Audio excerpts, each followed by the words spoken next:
Hello दोस्त, कैसे हैं आप सब। उम्मीद करते हैं आप सब अच्छे होंगे। आज इस वीडियो में हम लोग देखेंगे रासो साहित्य के बारे में, यानी जो रासो साहित्य है उसकी विशेषताएं और उसके जो प्रमुख सिद्धांत, उनमें कौन कौन सी रचनाएं हुई और उसके रचनाकार कौन हैं और उसकी साहित्यिक विशेषताएं क्या हैं, इसके बारे में हम लोग देखेंगे। तो आइए इस वीडियो को हम लोग शुरू करते हैं। सर्वप्रथम हम लोग देखेंगे रासो साहित्य कहते किसे हैं, यानी जो रासो साहित्य है उसकी परिभाषा क्या है। देखिए, जो आदिकाल में चारण कवियों द्वारा अपने आश्रयदाता राजाओं की प्रशंसा में जिस वीर गाथात्मक साहित्य की रचना हुई उसे रासो साहित्य के नाम से जाना जाता है। अब देखिए, जो चारण है वो एक तरह की जाति का नाम है, चारण। तो जो चारण कवि थे वो क्या करते थे, जो जिन राजाओं के आश्रय में रहते थे उनकी प्रशंसा के बारे में वीर गाथात्मक साहित्य की रचना करते थे। तो जो इस तरह की जो रचनाएं होती थी वो रासो साहित्य के नाम से जानी जाती थी।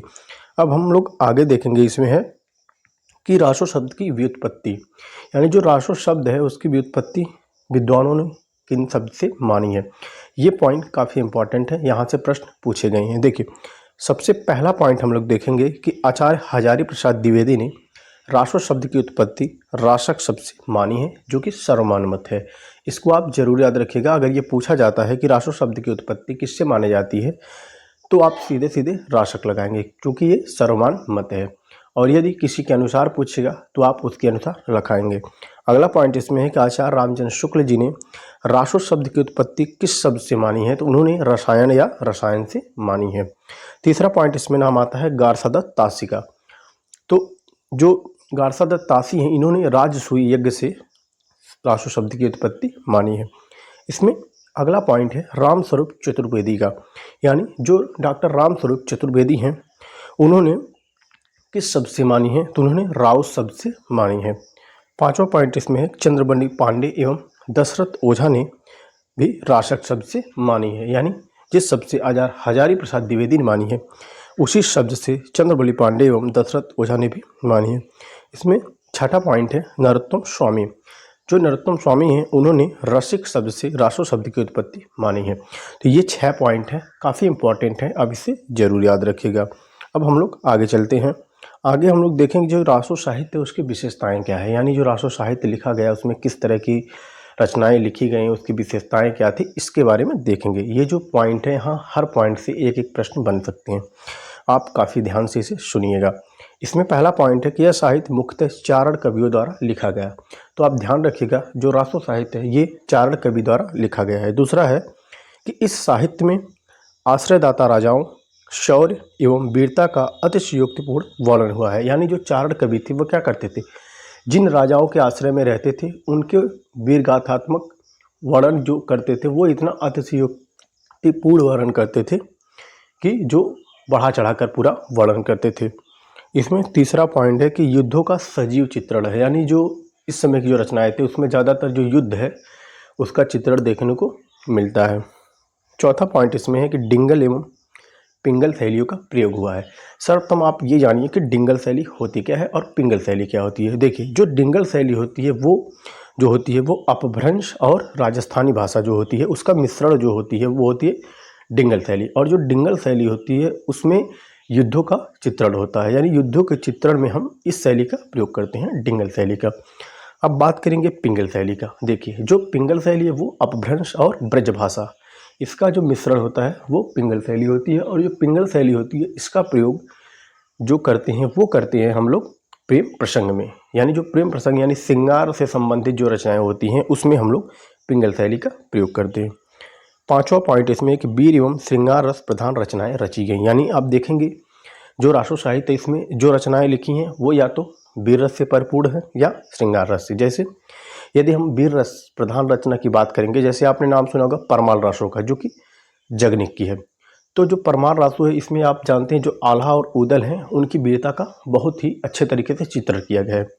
और जो जगनिक है इनकी एक प्रसिद्ध पंक्ति है कि 12 वर्ष ले कुकुर जीवे और 13 ले जीवे सिवार, बरस 18 क्षत्रिय जीवे आगे जीवन को धिक्कार। तो ऐसी वीरगाथात्मक पंक्तियां भी इस रासो साहित्य में लिखी गई हैं। अब श्रृंगार रस प्रधान यदि रचना की बात करेंगे तो जैसे एक रचना है बीसल देव रासो। तो जो बीसल देव रासो है ये भी क्या है, श्रृंगार रस प्रधान रचना है, लेकिन इसमें जो जो श्रृंगार रस है उसमें वियोग श्रृंगार की प्राथमिकता है। ठीक, अब हम लोग अगला पॉइंट इसमें देखेंगे।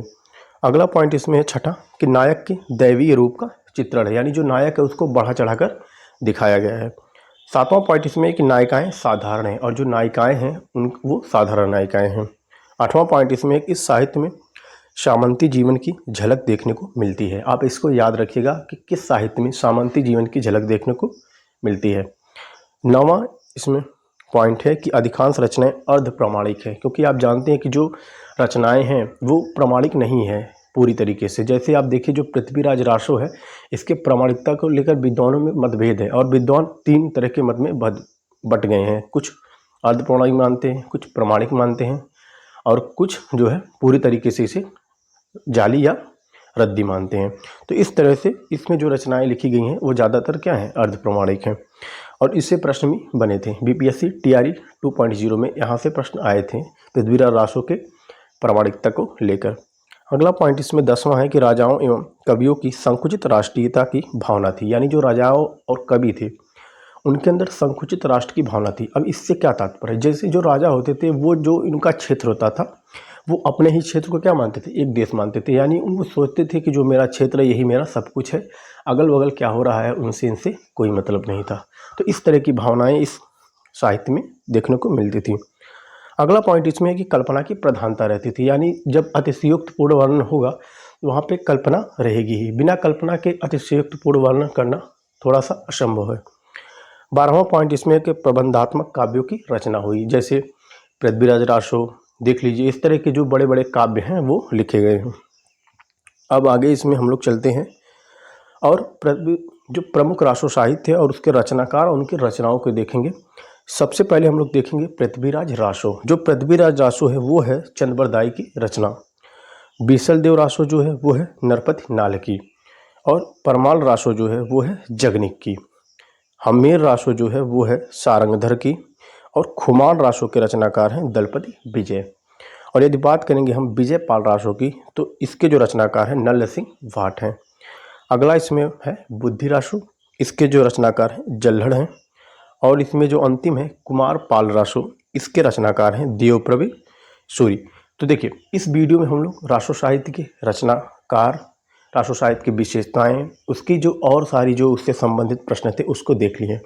अब जो नेक्स्ट वीडियो होगी उसमें हम लोग देखेंगे जो प्रमुख रचनाएं हैं, जैसे पृथ्वीराज रासो, खुमार रासो और बीसल देव रासो, यहाँ से अनेक प्रश्न बनते हैं। तो इन पूरे जो रचनाएं हैं इनके बारे में हम लोग विस्तृत वर्णन अगले वीडियो में देखेंगे अलग अलग करके।